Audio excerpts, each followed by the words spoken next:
41. Kevin's in Southwark on this leaseholding nightmare. Hi, Kevin. Yeah, good evening. Thanks for putting me on. It's great that you raised this subject. You're welcome. I mean, I think there's the whole scandal of the cladding and the ground rent, but I think there's a much bigger problem in the UK underreported, though the FT recently ran an article on this, and that is the service charge, which some of your callers have brought up. Oh, my word. I can't believe what I've heard about that. And I have certainly been subject to that. But interestingly enough, I had a flat for my daughter for 5 years under a leasehold. And this particular leaseholder, don't worry, I'm not going to mention the name, but many of your listeners will know who I'm talking about, has been in front of 105 tribunals, that, in other words, transgressing the service charges he was putting forward.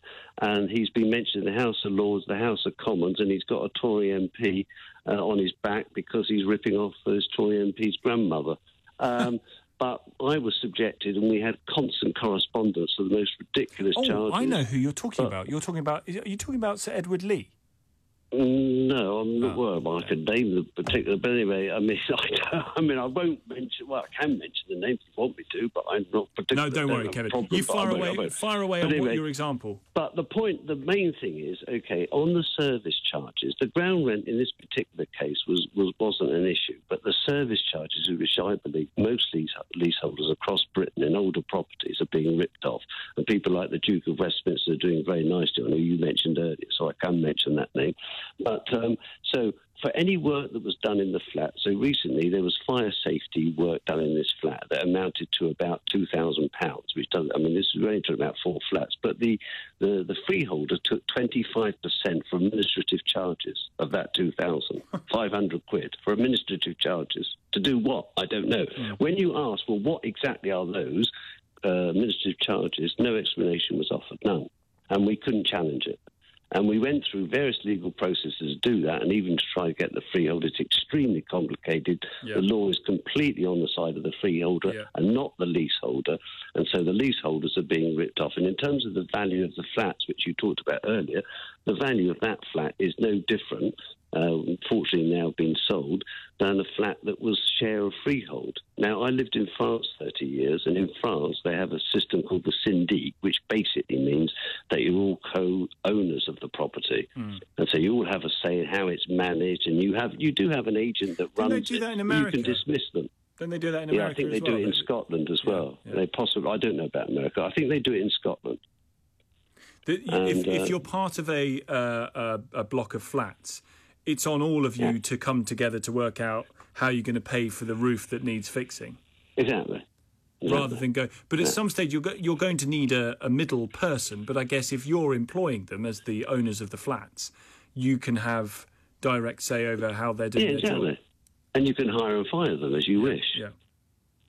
That's the point. So, I mean, I do think there's a massive disservice done by thousands of people across the country. And in a way, the cladding issue and the ground rent issue has now brought this to a head. Yeah, but probably a much wider rip-off is certainly the service charges. All kinds of shenanigans going on. Kevin, this is what... and again, I sort of feel like we rather dodged a bullet with this, because the first house we ever looked to buy was a new build, as I mentioned earlier. It was freehold, but it was in a... small freehold house in a entirely new development on the outskirts of High Wycombe, if anyone's interested. Anyway, the point is that as part of the cost, it wasn't just the house and then the associated council taxes.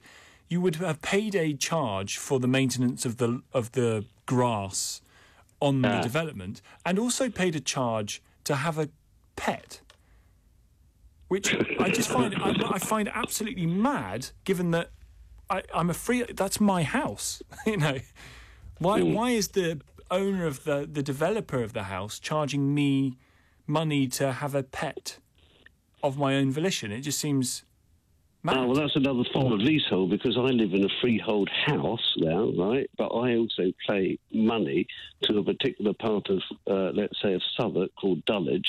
I won't say who we're paying the money to, but for maintenance of grounds, etc. But where that money exactly goes to, well, we're not very clear.